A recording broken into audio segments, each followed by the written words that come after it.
Okay. So T-SQL is actually a language, right? So we're going to talk about language structures, how this works as a programming procedural language, and then we'll also introduce transactions, right? So what is a batch? Well, we made reference to this already, that keyword go, right? I showed you that, and we use that to say, do this before going on to the next step. There's a little bit more to it than that you should be aware of. Basically, a group of commands that the interpreter treats as a unit. Now, it's important to understand this because it is different from a transaction. When we get to transactions in a little while, that's a different thing altogether. Each batch has a single execution plan, and that's really the key point about what a batch is. Whenever you give, and I showed you last term, execution plans, right, for a single select query, you could look and see exactly all the steps that the system planned on doing in order to execute the steps of the query, right? Well, when you have more complicated commands thrown together into a script, you know, maybe you're going to do this and then that and then the other thing, it's still going to come up with a plan on how to do the entire operation that you're asking to get done. So it looks at it as a set of instructions, and it creates a single execution plan for each batch.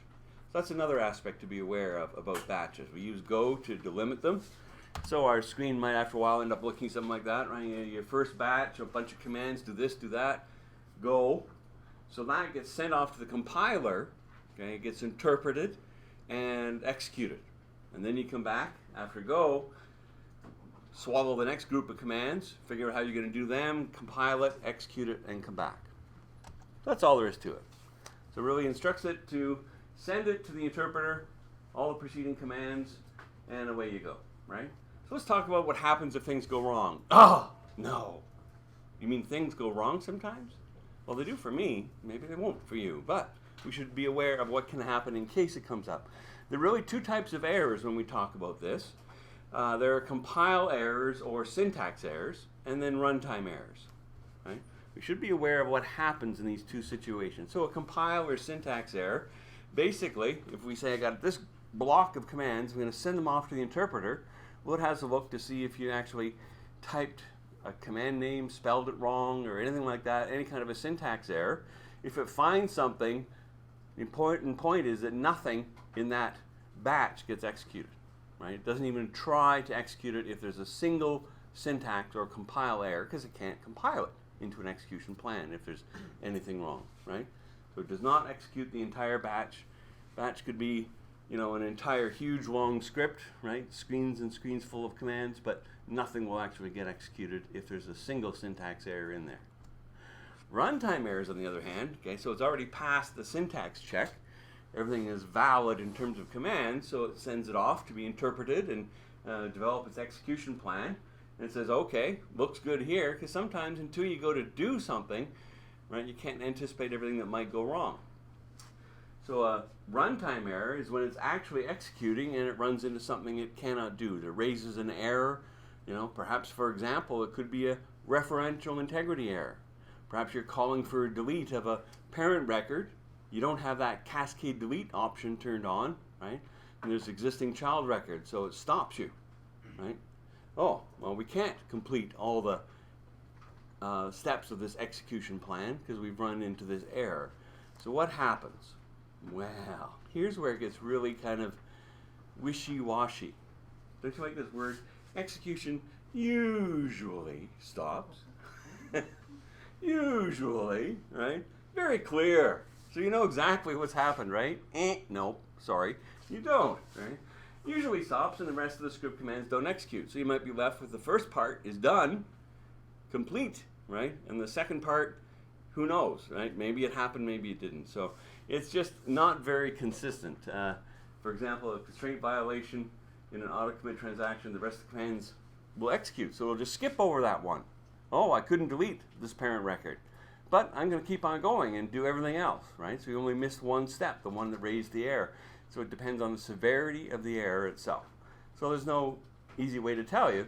You have to read all the feedback you get and all those commands at the end, and then you'll be able to figure out what actually did happen and didn't happen, right? So that's runtime errors. Okay.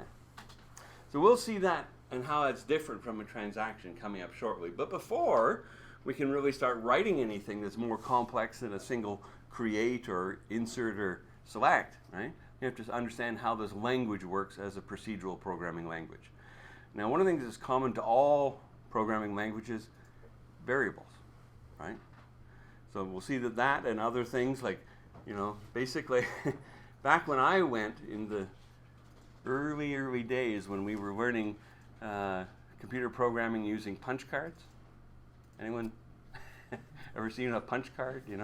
Wide card. You actually punch holes in it across the top, and yeah, and then you stack them up in order, right? If you get them out of order, then it messes up your whole program, and so you have to punch all these cards out on this big machine. You type the letters, and then you take them and you put them into a card reader. We'll read them all through, and you'd wait for half an hour for the mainframe to finally getting around to your program and batch, and then the old dot matrix printers would spin up and print the output to say you had a syntax error in card 147. So you go back, you find that card, you throw that one out, repunch that one up, put it back in, feed it through, wait a half an hour again. So that was my early days of programming. So that's what we call procedural languages, right? You have top-down execution. You start with the first command, go on to the next and the next, right? But of course then there are structures. Decision structures, those ifs, do I go this way or that way down the branch? And then looping structures. Those are the basic components of all programming languages from the early days, like when I learned it, and they were starting fires with sticks and all that, right? Okay. And, we have the same kind of things here. So we have variables, we can have decision structures, iteration structures, loops, and so on. And of course, then we can start grouping them together into named collections of code, things like procedures, functions, and so on, right? So most relational databases actually have their own procedural language support. In Oracle, for example, it's called PL/SQL. In SQL Server, it's T-SQL, and so on. Okay, so the basics, right? Got to learn to walk, but this is pretty straightforward because it's not a very complex language this way, okay? So things are pretty straightforward and a little old-fashioned, you might say, but that's okay. It does work. We just have to know how to work with it. So variables, very simple. The @ symbol, okay? You put that the first character in a variable name, and you've created a variable. Bada bing, bada boom. That's all there is to it. Now we have to declare them before we can use them, right? If you start off with those old GW Basic or Visual Basic type of languages, not Visual, VB6. You would have learned the word dim for dimension, right? Of course, you're familiar with var for variables and things like JavaScript and so on. These are strongly typed variables. They're a specific kind of an animal, right? And before you can use it, you have to say declare. So we say declare, give it a variable name, which we know because it has a @ symbol at the front, and then you specify the data type. And that makes your variables themselves. The data types, wow, there's no learning curve here. They're the same ones we've been using for our field types and so on, the data types of all of our table structures. How do we get something into a variable? Well, in many languages, you just say the variable name equals, and that's an assignment statement, right? You assign a value to a variable. Works the same way here, except that you have to have a keyword in front.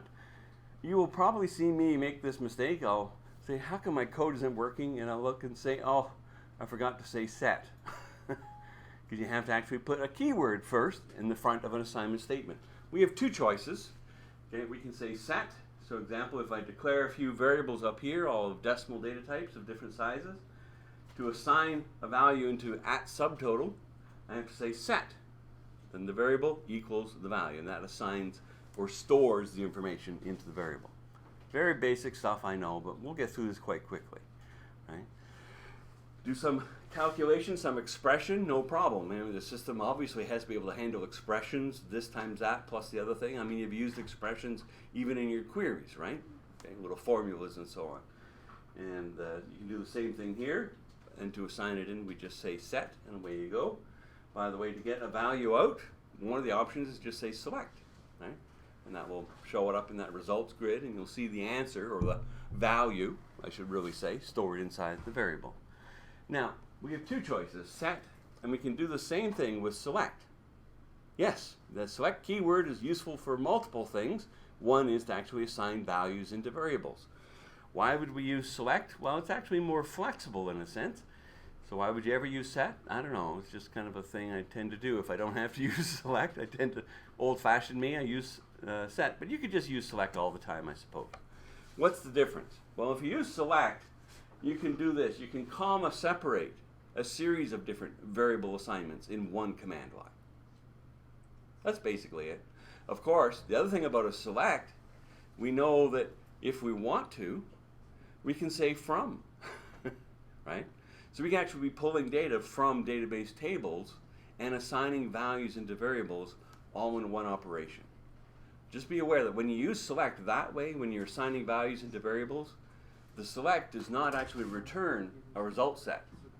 That's the expected behavior we've come to know. Whenever you have a select command and you execute it, it returns a result set, right? You see it in the results grid down the bottom of the screen in Management Studio. You get rows of data, rows and columns of data. Well, if you use a select like this, okay, you don't actually get result sets returned back. It will execute even if there's a from clause, and we'll see that in a second here. I've got another example, right? So if I make a couple variables, at name and at earns, right, of different data types, I can assign values in while I'm selecting from, in this example, the employee table, where employee number matches some primary key value. So I'm just pulling one employee, obviously, because primary keys are unique, right? But what this does is it takes the information coming from an employee. Notice I can do an expression. I can concatenate together first and last name with a space in between and so on, right? But what I'm actually doing here is I'm assigning the value of this expression, even though the data is coming from a table, into the variables. This select statement won't return one of those result sets, but it will accomplish storing the data in the variables. So you see our buddy select, he actually has quite a bit of flexibility. He can do more than what you would have learned so far, right? In the end, we can just select, okay, to get values out of the variables, and away we go. The use of as just means that when you see the data being presented that's stored in these variables, it'll show up in a results grid, and that'll be the column name, so it'll say employee, and then you'll see the value stored in the variable underneath, right? One row in the output from that final command. Okay, a couple new concepts introduced here. Set and select can either be used to assign values into variables. Select is more flexible, that we can do multiple assignments, or we can even pull data from a table, okay, manipulate it in some way or another, and store it into variables just using the select command. Questions before we go on? Practice is what you need, and then you'll get more used to this stuff, right? Okay. Oh, is that my next slide? It is. But I'm going to do this at the end. We're not going to take time now because we only have an hour, right? I've got some practice examples we'll work through, but hang on, we'll just finish. There's only a few more slides, really, so we might as well get through this first. Okay, decision and looping structures. Well, guess what? You know, if you go into any of the .NET languages, there's multiple ways to write switches and ifs and if and else's and so on and so forth, and loop this and do while this or do until this and all these other language structures. We don't have that variety here. We have if. Well, we have then, right? If you want an else if, then you have to fake it, kind of like you do in some other languages, right? You just put the next if right in the else branch and kind of pretends it's an if-else structure, right? That's basically it. That's our decision structure. Bada bing. No switches, no case, use cases, this and that. But it works. Oh, you might ask me, what's the begin and end do? Anybody have an idea? No. No, it's just defining, yep. Exactly. They're just like those curly braces you use in C#, right? It defines a statement block. They aren't required if you only have one thing to do. Just like, you know, you can do an if in C# and don't use the curly braces if there's only one command to carry out if the Boolean expression comes out to true, right? Same as that. But if you have multiple statements to do, then we'll usually put begin and end to define that statement block. Think of blockhead and you've got it, right? All right. Our loop. Notice I didn't say loops. Here is our loop while the expression is true. So obviously, this kind of looping structure, you need to have some sort of a something changing a value as you go through the loop each time, so that eventually whatever this expression is will become false, right? So you might just set up your own counter manually, adding 1 to it each time through and so on. Eventually it gets above, and you can have a counted loop that way, or conditional loop. You know, it's up to you as the programmer to make it work. But you have a loop, right? You say, while this is true, begin and end, do everything in here, continue, just make sure you go back to the top and continue on looping until the Boolean expression is false. Then you jump out and away you go. Okay? Not a lot of choices, but it does work. All right. So that's it. We have variables, we have decision, the decision structure, and the looping structure. Woohoo! What a powerful language. But you know, it's amazing. You can get basically everything done that you can in any other procedural language. It's just sometimes a little more manual, right? Okay, so now we can get work done. But here's what we're kind of building up to with all this. Most of the important work we do in any database system falls into transactions, right? You know what I'm talking about, the old transfer money from saving to checking. If it doesn't make it into the checking, you sure hope it goes back into your savings account and not into the teller's pocket, right? Okay, well, same idea. It's a unit of work comprised of one or more actions, okay? Obviously, it has to be syntactically, logically correct. We say there's 3 different keywords: begin, commit, and roll back, right? So it's all or nothing. Either all the work is committed or the whole thing is rolled back. So, you know, if you have multiple steps, okay, you maybe succeeded at step 1, operation 2 works fine, operation 3 is fine. You get to the 4th operation in the transaction, something goes wrong. Maybe again one of those referential integrity errors came up, something like that. Well, no matter what, all the previous work done will all be rolled back. Everything put back exactly the way it was at the beginning. And that way you're confident in the transaction that you don't leave data kind of suspended animation, right? Half the work is done and half is not, and it's like those batches. You got to look and read all the messages to figure out what's been completed and what isn't, right? No, transactions are nice and smooth that way. Okay, so there's a couple different syntaxes for transactions we'll get into in a moment here. Just one sec. A couple quick little functions I'm just going to introduce or review for some people who have used them already that help us when we're writing transactions. They're commonly used, so that's why it's worth taking time to talk about them now. First one is at row count, which in layman's terms is, what did you do? I remember as a little kid, my mother would say, what did you do? I affected 3 rows. Okay, and that's exactly what it is. So you need to sometimes be able to ask, you know, what's happened here, right? So that's exactly what row count does. After any query, any select, any insert, update, delete query, any of the action queries in any sense, we can always just say, well, what's in at row count? If we do it right away, then we know how many rows were affected by the previous operation, right? So it can be used in decision structures, right? So if we delete from employee where employee number is greater than 50, okay, if the row count is less than 1, then we know we didn't actually delete anybody, right?